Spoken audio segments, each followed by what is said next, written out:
Tinapay mula sa langit. A daily morning devotion with CRC Family.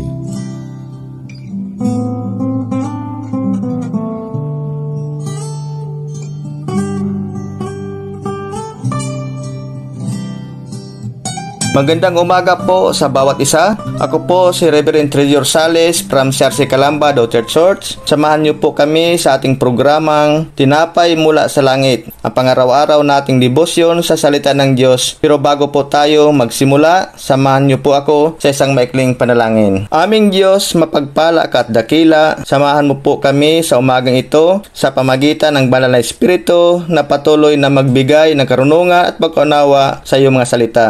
Dalangin po namin na mapagpala ang bawat isa sa amin na nakikinig at sa mga makikinig pa ng iyong kapayagan sa oras na ito. Ito po ang aming dalangin. In Jesus' name, Amen. Ang devotion po natin ngayong umaga ay pinamagatang Moses remembers Israel's suggestion to send forth spies na mababasa po natin sa Deuteronomy chapter 1 verse 22 to 23. Basahin po natin ito sa NIV.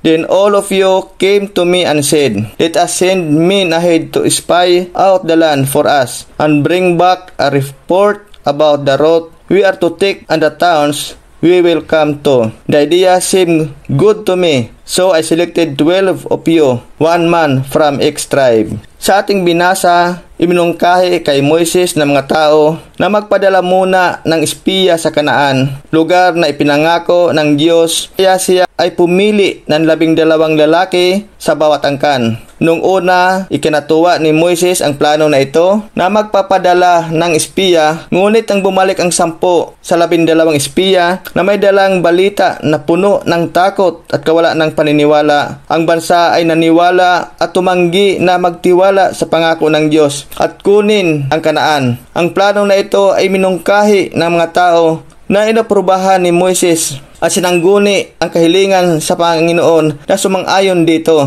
At nag-utos na ang bawat tribo ay magpadala ng isang kinatawan. Nang inaalala ito ni Moises, siya ay nagkaroon ng pagsisisi sapagkat sinabi sa Exodus chapter 3 verse 8, kaya't bumaba ako upang sila iligtas, ilabas sa Ehipto at ihatid sa lupaing mainam, malawak, mayaman at sagana sa lahat ng bagay. Ito ang lupain ng mga Kananeo, Hiteo, Amoreo, Pereseo, Hivita at Hiboseo. Sinabi ng Diyos na ang lupain na iyon ay mabuti at kung sila ay naniniwala sa Panginoon, walang dahilan upang kumpirmahin ito pamagitan ng kanilang pagsisiyasat, sapagkat sinabi sa kanila na sasakupin nila ang lupain ng mga bansang nanirahan doon. Sa ating kasalukuyang marahil may mga pagkakataon sa ating buhay na tayo rin ay nagdududa o nawawalan ng pananampalataya dahil sa sitwasyon na ating naranasan o sa mga bagay na sa tingin natin ay imposible. Pero tayo po ay pinapalalahanan sa Hebrews chapter 11 verse 1, in I now faith is confidence in what we hope for, an assurance about what we do not see.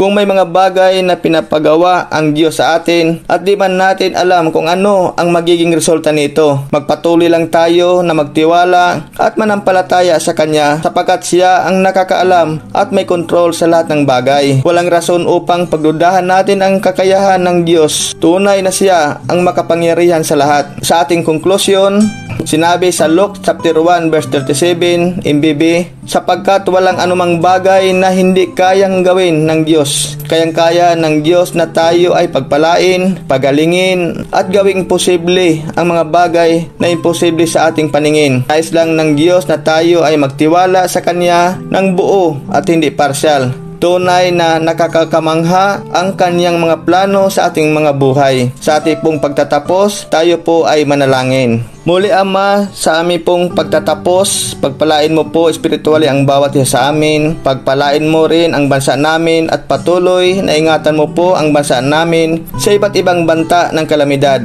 Iangat mo rin ang ekonomiya ng bansa namin at ibaba ang inflation rate upang mararanasan ng bawat isa ang kaginhawaan sa buhay. Ito po ang aming dalangin ng may pasasalamat. In Jesus' name, Amen. Maraming salamat po sa inyong pakikibahagi sa ating programang Tinapay Mula sa Langit. Muli niyo po kami samahan sa araw ng bukas, 5:30 ng umaga, para sa ating pang-araw-araw na pagbubulay ng salita ng Diyos. Malaya po nating ito i-share sa ating mga kapamilya at kaibigan upang mas marami pa ang makapakinig at mapagpala ng salita ng Panginoon. Muli, magandang umaga and God bless us all.